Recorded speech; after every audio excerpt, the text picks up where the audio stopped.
Țineți minte cuvintele lui Ștefan, care v-a fost paci până la adânci bătrânețe, că Moldova n-a fost a strămoșilor mei, n-a fost a mea și nu e a voastră, ci a urmașilor voștri și a urmașilor urmașilor voștri în veacul vecilor.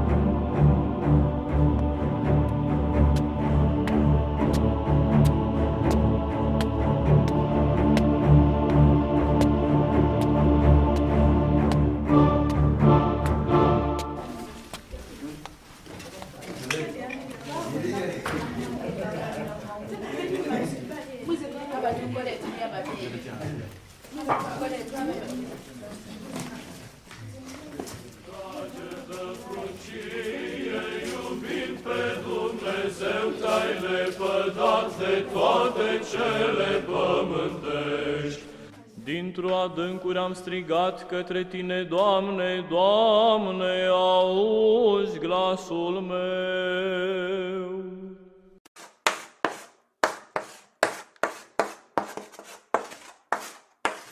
Everything in this world is made up of matter. And those different matters behave amongst each other in different ways. And that, children, is chemistry.